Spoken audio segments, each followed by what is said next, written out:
Hi friends, இன்றைக்கி நம்ம இந்த ட்ராமாவோட ஃபைனல் எபிசோடு தான் பார்க்க போகிறோம்.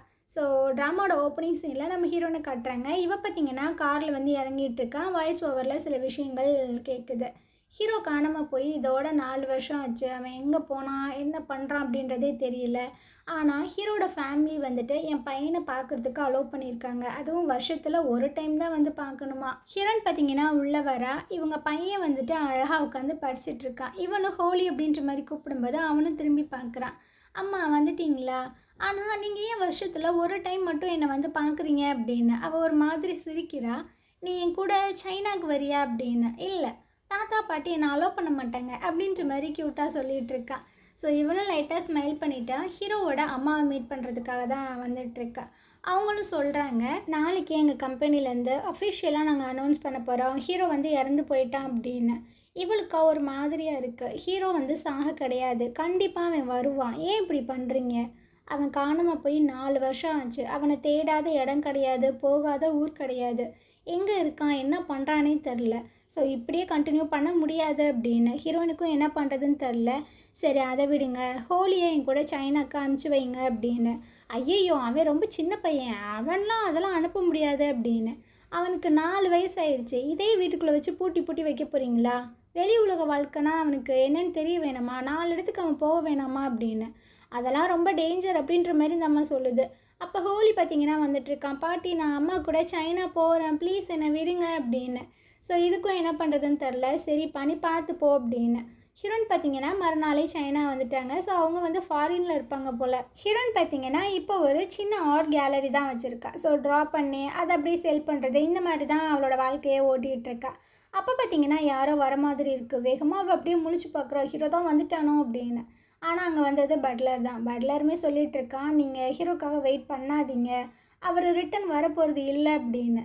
நீயுமா அந்த மாதிரி பேசுகிற, கண்டிப்பாக அவன் வருவான் அப்படின்ற மாதிரி சொல்லும்போது ஹீரோனுக்கு பார்த்திங்கன்னா ஒரு ஃபோன் கால் வந்துட்டுருக்கு.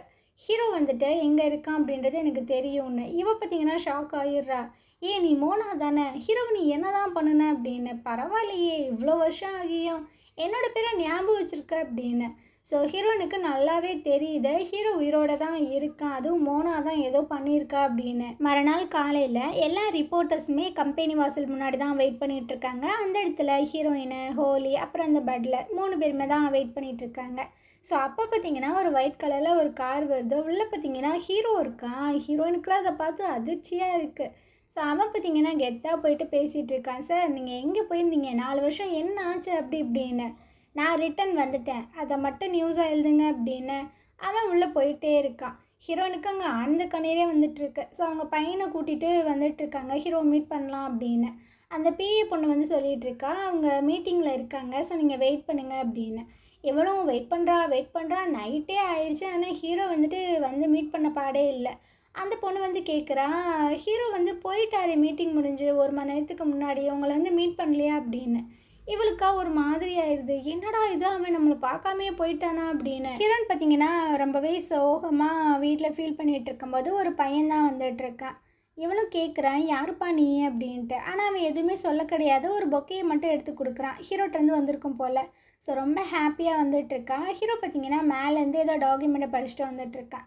ஸோ ரிட்டன் வந்துட்டியா அப்படின்ற மாதிரி கேட்கும்போது இவளுக்கு பயங்கர ஹாப்பியாக இருக்குது. 4 வருஷத்துக்கு அப்புறம் மீட் பண்ணுறாள். ஸோ டக்குன்னு வந்து ஹக் பண்ணிகிட்டு இருக்காளா. இவன் வந்து சொல்லிகிட்டு இருக்கான், 4 வருஷம் நீ என்ன மீட் பண்ணல, ஆனால் இந்த மூமெண்ட் வந்து நீ என்னை ஹக் பண்ணும்போது பசங்கக்கிட்ட எப்படிலாம் ஃப்ளர்ட் பண்ணலாம் அப்படின்ற விஷயங்களை நல்லாவே கற்றுக்கிட்டன்னு மட்டும் தெரியுதுன்னு. இவளுக்கு ஒரு மாதிரி ஆயிடுது. அட பாவி, 4 வருஷமா உன்னை நான் மீட் பண்ணல, ரொம்பவே மிஸ் பண்ணேன் அப்படின்னு வந்து ஹக் பண்ணான், என்னெல்லாம் சொல்கிறான்னு பாரு அப்படின்னு. ஸோ உட்காந்து 2 பேரும் சாப்பிட்டுட்டு இருக்கும்போது ஹீரோயின் வந்து கேட்குறா, மோனா உனக்கு என்ன தான் பண்ணா, ஏன் நீ 4 வருஷமாக இங்கே இல்லை அப்படின்னு. அதை பற்றி இப்போ எதுக்கு பேசிட்டு, பேசாமல் சாப்பிட அப்படின்னு. ஏதோ பட்டும் படாத மாதிரி அப்படியே கொஞ்சம் வெறுப்பாக நடந்துக்கிற மாதிரியே பண்ணிகிட்ருக்கான். அதாவது ஹீரோயினை வந்துட்டு ரொம்பவே இம்பார்ட்டண்ட்டாக அந்த மாதிரிலாம் ட்ரீட் பண்ண மாட்டான். ஏதோ ஒன்று இருக்குது, பேசணுன்னா பேசுகிறான், அந்த மாதிரி இருக்குது. மறுநாள் காலையில் பார்த்திங்கன்னா அவள் தூங்கி எந்திரிச்சிட்ருக்கா. அங்கே ஒரு ரெசிப்ட் மாதிரி ஒன்று இருக்குது. அதில் ஹீரோ பார்த்திங்கன்னா 6 மாதத்துக்கு முன்னாடி இங்கே வந்ததாக இருக்குது. இவளுக்கு ஒன்றும் புரியல. வந்து கேட்குறா, ஆமாம் நீ 6 மாதத்துக்கு முன்னாடி இங்கே வந்துட்டியா? ஆமாம் வந்துட்டேன். அப்புறம் என்னை வந்து மீட் பண்ணல. நான் இங்கே ரிட்டன் வந்ததுக்கப்புறம் கம்பெனியில் பார்க்க வேண்டிய நிறைய வேலைகள் இருந்துச்சு. ஸோ நான் அதை பார்ப்பேனா இல்லை உங்ககிட்ட வந்து பேசி லெவல்லாம் பண்ணிகிட்ருப்பேனா, எனக்கு கம்பெனி தானே முக்கியம் அப்படின்னு. இவளுக்கு பார்த்தீங்கன்னா ஒரு மாதிரி ஃபீல் ஆயிடுது. என்னடா இவன் இந்த மாதிரி பேசுகிறான், இப்படிலாம் பேசவே மாட்டானே அப்படின்னு. அப்படியே நைட்டு போல் காட்டுறாங்க. ஹீரோயினும் அவங்க பையனும் பார்த்தீங்கன்னா உட்காந்து ட்ராயிங்லாம் பண்ணிகிட்ருக்காங்க. அப்போது பக்கத்தில் ஒரு பையன் நின்றுட்டுருக்கான். அந்த நேரம் ஹீரோவும் பட்லரும் வந்துட்டுருக்காங்க. ஹீரோனுக்கு ஒரு மாதிரி பயமாக இருக்குது. ஏன்னா இவள் பக்கத்தில் எந்த பையன் நின்னாலும் ஃபஸ்ட்டு ஹீரோ வந்து அடிச்சுட்டு தானே கேட்பான் யார் இவன் அப்படின்னு. அதனால் ஸோ இவளே வந்துட்டு இன்ட்ரடியூஸ் பண்ணுறா. இவன் வந்துட்டு சேல்ஸ்மேனாக இங்கே ஒர்க் பண்ணிகிட்ருக்கான் அப்படின்னு. ஹீரோ பார்த்தீங்கன்னா அப்படியே பார்க்குறான். நீயே ஒரு மாதிரி பதட்டமாக இருக்க, நான் இந்த யங்ஸ்டர்ஸை பார்த்துலாம் ஒன்றும் பொறாமப்பட மாட்டேன், நீ ஒன்றும் ஃபீல் பண்ணாத அப்படின்னு. ஸோ அவன் அங்கேருந்து போயிடுறானா. ஹீரோனுக்கு ஒரு மாதிரி இருக்குது. ஏன்னா ஹீரோ வந்துட்டு இந்த மாதிரி கேரக்டரே கிடையாதுல்ல. அட்லீஸ்ட் கொஞ்சம் ஜெலஸ் ஆகி ஏதாவது பேசுவான் அப்படின்ற மாதிரிலாம் எதிர்பார்த்துருப்பா போல். கடைசியில் எதுவுமே நடக்கலை. சரி நான் போய்ட்டு உங்களுக்கு ஃபுட்டெல்லாம் ப்ரிப்பேர் பண்ணுறேன் அப்படின்ற மாதிரி சொல்கிறாள். அப்போ பெட்லர் சொல்கிறான், இல்லை நீங்கள் பேசுங்க நான் போய் குக் பண்ணுறேன்னு அவர் அங்கேருந்து போயிடுறாரு. அப்போ ஹீரோ வந்து சொல்லிகிட்டு இருக்கான், இதுதான் அவனோட ஆர்ட் கேலரியா, நாளைக்கு நான் ஒரு பெரிய இடமா பார்க்குறேன், அங்கே உன்னோட ஆர்ட் கேலரியை ஷிஃப்ட் பண்ணிடுறேன் அப்படின்னு.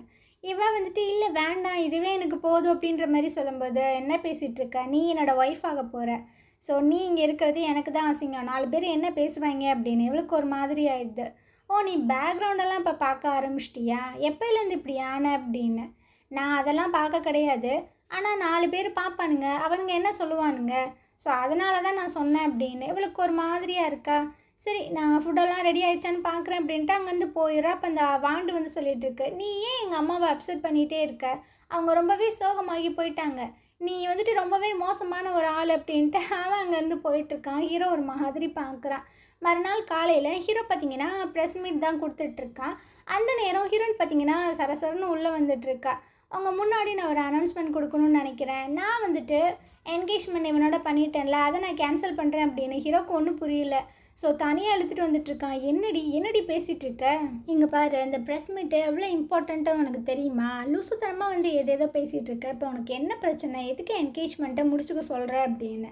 4 வருஷம் நான் உனக்காக வெயிட் பண்ணேன், நீயும் ரிட்டன் வந்திருக்க, ஆனால் நான் லவ் பண்ண அந்த பர்சன் வர கிடையாது, நீ வேறு ஒரு ஆள் மாதிரி தான் எனக்கு ஃபீல் ஆகுது, என்னை முக்கியம்னு நினைக்க மாட்ற, நம்ம குழந்தை கூடயும் நீ டைம் ஸ்பெண்ட் பண்ண மாட்ற, ஸோ எனக்கு என்னமோ வேறு ஒரு ஆள் மாதிரி ஃபீல் ஆகுது, அதனால் முடிச்சுக்கலாம். அது மட்டும் இல்லாமல் பேக்ரவுண்டு ரெப்புடேஷன் இதை பற்றியே நீ பேசிகிட்ருக்க அப்படின்னு. ஹீரோ பார்த்தீங்கன்னா நான் இப்போ ப்ரெசிடெண்ட்டாக இருக்கேன், ஸோ ஒர்க்கை பற்றியும் கொஞ்சம் யோசிக்கணும்ல, அதை நீ புரிஞ்சுக்கோ அப்படின்னு. ஆனால் ஹீரோயின் வந்துட்டு இல்லை நான் லவ் பண்ணேன் அந்த பர்சன் வந்துட்டு ரிட்டன் வரல அப்படின்ற மாதிரி சொல்லிட்டு வந்துட்டுருக்கா.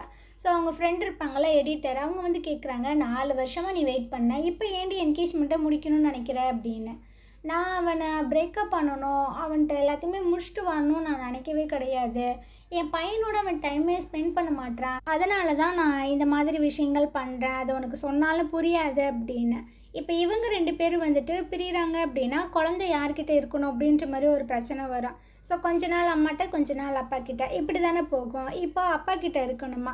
ஹீரோயின் பார்த்தீங்கன்னா அந்த வாண்டிக்கிட்ட சொல்லிகிட்டு இருக்கா, நீ அப்பா கிட்ட ஒழுங்காக இருக்கணும், அவங்க சொல்கிறதெல்லாம் கேட்கணும் அப்படின்னு அமுச்சு விட்றா.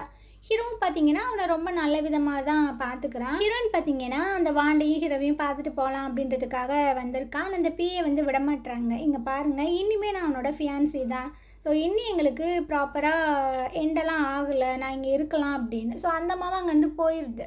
இவ பார்த்தீங்கன்னா அவனோட அந்த ஸ்டடி ரூம்குள்ளே போய்ட்டு ஏதாவது கிடைக்குமா அப்படின்னு தேடி பார்த்துட்ருக்கா. அப்போ அவனோட மெடிக்கல் ரிப்போர்ட் இருக்குது.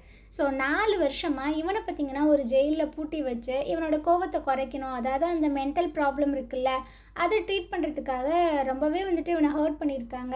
ஸோ இந்த விஷயங்களை பார்க்கும்போது அவளுக்கு ரொம்ப கஷ்டமாயிடுது. அந்த நேரம் ஹீரோவும் பார்த்திங்கன்னா வந்துட்டுருக்கான். ஸோ டக்குன்னு போய் ஹக் பண்ணிக்கிறா. இவனும் வந்துட்டு கேட்குறான், நீ எல்லாத்தையுமே பார்த்துட்டியா, ஆமாம் நீ எவ்வளோ கஷ்டப்பட்டிருக்க அப்படின்றது தெரியாமல் நான் வேறு இந்த மாதிரி முடிவெடுத்துட்டேன், ஸோ என்னை மன்னிச்சிடு, என்னை திரும்பவும் அக்செப்ட் பண்ணிக்கோ, எனக்கு ஒரு சான்ஸ் கொடு அப்படின்னு. இப்போது ப்ரெசென்ட் இருக்கிற என்னை மேரேஜ் பண்ணிக்க உனக்கு சம்மந்தமா அப்படின்ற மாதிரி கேட்குறான். இவன் பார்த்திங்கன்னா ஆமாம் அப்படின்ற மாதிரி சொல்லும்போது, இன்னொரு டைம் நீ யோசிச்சுக்கோ அப்படின்ட்டு இவன் ஒரு மாதிரி சொல்லிட்டு வந்து உட்காந்துட்ருக்கான். அப்போ அந்த பிஏ பொண்ணை கூப்பிட்டு கண்டவங்க எல்லாத்தையுமே உள்ளே விட்டுட்ருப்பியா, அவனுக்கு அறிவு இல்லை அப்படின்ற மாதிரி திட்டுறான். ஹீரோனுக்கு பார்த்திங்கன்னா ஒரு மாதிரி ஆயிடுது. அட பாவி, நான் எவ்வளோ ஃபீல் பண்ணி பேசிகிட்ருக்கேன், நீ இந்த மாதிரி பேசுறியடா அப்படின்னு மறுபடியும் மனசை விட்டுறா. மறுநாள் காலையில் அந்த வாண்டு பார்த்திங்கன்னா நம்ம ஹீரோயின் வீட்டுக்கு வரணும். ஸோ அவள் எல்லா விஷயங்களுமே ப்ரிப்பேர் பண்ணி வச்சுட்டு இருக்கும்போது அந்த சைடு அந்த வாண்டு பார்த்திங்கன்னா கார்கிட்ட வந்துட்டுருக்கு. அப்போது ஒரு கார் பார்த்திங்கன்னா சடனாக வந்து நிற்கிது. அதில் இருக்கிற நிறைய பேர் விறுவிறுன்னு ஏறி வந்துட்டுருக்கானுங்க. கரெக்டாக அந்த வாண்டை தூக்கிடுறானுங்க. ஸோ ஹீரோனுக்கு இந்த நியூஸ் போகுது, அதே சமயம் ஹீரோவுக்கு இந்த நியூஸ் போகுது. ஸோ அவள் பார்த்திங்கன்னா ரொம்பவே பதட்டமாகிடுறா. வேகமாக ஹீரோக்கு பார்த்தீங்கன்னா கால் பண்ணி யாரோ ஹோலியை கிட்னாப் பண்ணிட்டாங்க அப்படின்னு. சரி சரி பேனிக் ஆகாத, நான் வரேன் அப்படின்ட்டு இவனுமே வந்துட்டுருக்கான். நான் போய் ஃபஸ்ட்டு பார்க்குறேன், இல்லை இல்லை நானும் வரேன் அப்படின்னு 2 பேரும் பார்த்தீங்கன்னா கிளம்பி வந்துட்டுருக்காங்க. கிட்னாப் பண்ணாங்கல்ல அவங்க வந்து ஒரு லொக்கேஷனுக்கு வர சொல்லியிருக்காங்க. ஸோ அங்கே வந்து தேடி பார்க்குறானுங்க, ஒன்றுமே இல்லை. திரும்பவும் ஃபோன் கால் வருது. பக்கத்தில் ஒரு கார் இருக்கும், அந்த கார் எடுத்துகிட்டு நான் சொல்கிற ஒரு வில்லாக்கு போங்க அப்படின்னு. ஸோ இவங்க 2 பேரும் அடிச்சு பிடிச்சி அந்த வில்லாக்கு வந்துட்டுருக்காங்க. இவங்க உள்ளே வந்தோன்னே வெளியிருந்து யாரோ லாக் பண்ணிடுறாங்க. ஸோ இவங்களுக்கா என்ன பண்ணுறதுனே புரியல. அப்போது ஒரு வீடியோ ஒன்று வருது. அந்த குட்டி பையன் தான் பேசிகிட்டு இருக்கான். அதாவது எழுதி கொடுத்துருப்பாங்க போல், அதை தான் வாசிச்சுட்ருக்கான். நீங்கள் 2 பேரும் நைட்டு இங்கே தான் ஸ்டே பண்ணோம், மறுநாள் காலையில் நீங்கள் வெளியே வந்துடலாம், உங்கள் பையனும் இருப்பான் அப்படின்னு. யார் இதெல்லாம் பண்ணிகிட்ருக்கா? அதுவும் இந்த குட்டி பையனை ஏன் இப்படிலாம் பேச வச்சுட்ருக்காங்க அப்படின்னு. ஹீரோ பார்த்தீங்கன்னா ரொம்ப கூலாக குக் பண்ணிகிட்ருக்கான். ஏண்டா என்ன நடக்குது, நீ என்னடா குக் பண்ணிகிட்ருக்க? இங்கே பாரு, நம்ம பையனை கடத்தவனுக்கு எந்த ஒரு பேட் இம்ப்ரெஷனும் கிடையாது, அவன் சேஃபாக தான் இருப்பான். ஸோ எல்லாம் நல்லபடியாக நடக்கும், அதனால் நம்ம குக் பண்ணி சாப்பிட்லாம் அப்படின்னு இவங்க பார்த்தீங்கன்னா குக் பண்ணி சாப்பிட்டுட்ருக்காங்க. ஹீரோயின் வந்து யோசிச்சு பார்த்துட்ருக்கா. நம்ம பையனை காணோன்னு சொன்ன உடனே இவனும் பதறி போய் வந்து இவ்வளோ நேரம் நம்ம கூட தேடி அலைஞ்சு இங்கே வந்து நின்றுட்டுருக்கான். ஸோ இவனுக்கு அக்கறை இல்லாமல் அதெல்லாம் பண்ணிகிட்ருக்கான். நம்ம தான் தப்பாக புரிஞ்சுக்கிட்டோமோ, இவனை நம்ம மிஸ் பண்ணக்கூடாதோ அப்படின்ற மாதிரி நினச்சிட்டு ஹீரோட்ட சொல்லிகிட்ருக்கா. நீ எனக்கு இன்னொரு சான்ஸ் கொடுக்கலான்னு நினைக்கிறேன், நீ என்னை மேரேஜ் பண்ணிக்கோ, சத்தியமாக நான் எப்போவுமே பிரேக்கப் பண்ண மாட்டேன் அப்படின்னு ஒரு மாதிரி நின்றுட்டுருக்கா. இவனுக்கு பார்த்திங்கன்னா சிரிப்பாக வருது. எவ்வளோ நேரம் அப்படியே நிற்பேன் அப்படின்னு, நீ சொல்கிற வரைக்கும் நான் நிற்பேன் அப்படின்னு. சரி சரி உட்காரு அப்படின்ற மாதிரி சொல்லி ஓரளவுக்கு இவங்களுக்குள்ளே இருந்தால் அந்த மிஸ் அண்டர்ஸ்டாண்டிங் எல்லாமே கிளியர் ஆகுது. ஸோ மறுநாள் காலையில் ஹீரோயின் பார்த்திங்கன்னா வெயிட் பண்ணிகிட்ருக்காங்க, இன்னும் என்ன பையனை காணோமே அப்படின்னு. அப்போ அந்த வாண்டு பார்த்திங்கன்னா அம்மா அப்படின்ற மாதிரி சொல்லிட்டு வருது. ஸோ இவளும் அப்படியே ஹக் பண்ணிக்கிறான். இதுக்கப்புறம் ஹீரோவும் பார்த்திங்கன்னா அவனை பிடிச்சி அப்படியே தூக்கி சுற்றி கொஞ்சிட்டு இருக்கான். ஸோ 3 பேரும் ஒன்றா இருக்கும்போது ரொம்ப அழகாகவே இருக்குது பார்க்குறதுக்கு. அந்த இடத்துல ஒருத்தவன் பார்த்திங்கன்னா காரில் வந்து இதை பார்த்துட்ருக்கான். அப்போ அந்த பொண்ணு வந்து கேட்குறா, அதாவது டிரைவராக இருக்கிற பொண்ணு கேட்குறா, நீங்கள் எதுக்கு சார் இதெல்லாம் பண்ணீங்க அப்படின்னு.